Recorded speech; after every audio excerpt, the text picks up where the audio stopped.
Ulangan bab 25. Apabila ada perselisihan di antara beberapa orang, lalu mereka pergi ke pengadilan, dan mereka diadili dengan dinyatakannya siapa yang benar dan siapa yang salah, maka jika orang yang bersalah itu layak dipukul, haruslah hakim menyuruh dia meniarap dan menyuruh orang memukuli dia di depannya dengan jumlah dera setimpal dengan kesalahannya. 40 kali harus orang itu dipukuli, jangan lebih, supaya jangan saudaramu menjadi rendah di matamu apabila ia dipukul lebih banyak lagi. Janganlah engkau memberangus mulut lembu yang sedang mengirik. Apabila orang-orang yang bersaudara tinggal bersama-sama dan seorang daripada mereka mati dengan tidak meninggalkan anak laki-laki, maka janganlah istri orang yang mati itu kawin dengan orang di luar lingkungan keluarganya.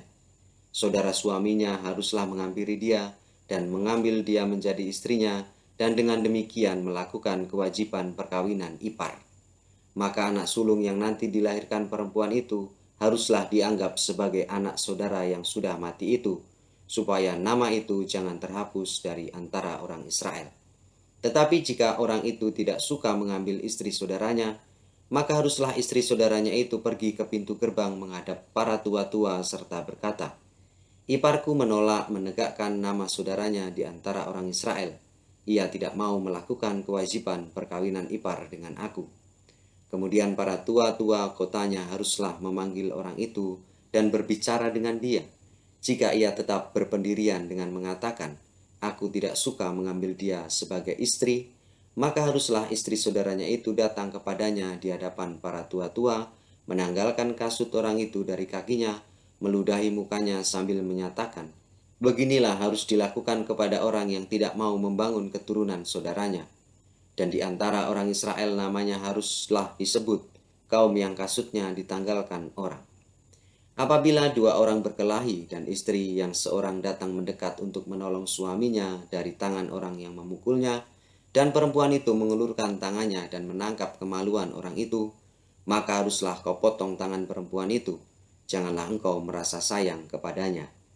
Janganlah ada di dalam pundi-pundimu dua macam batu timbangan yang besar dan yang kecil. Janganlah ada di dalam rumahmu dua macam eva yang besar dan yang kecil. Haruslah ada padamu batu timbangan yang utuh dan tepat. Haruslah ada padamu eva yang utuh dan tepat, supaya lanjut umurmu di tanah yang diberikan kepadamu oleh Tuhan Allahmu. Sebab setiap orang yang melakukan hal yang demikian, setiap orang yang berbuat curang, adalah kekejian bagi Tuhan Allahmu. Ingatlah apa yang dilakukan orang Amalek kepadamu pada waktu perjalananmu keluar dari Mesir, bahwa engkau didatangi mereka di jalan, dan semua orang lemah pada barisan belakangmu dihantam mereka.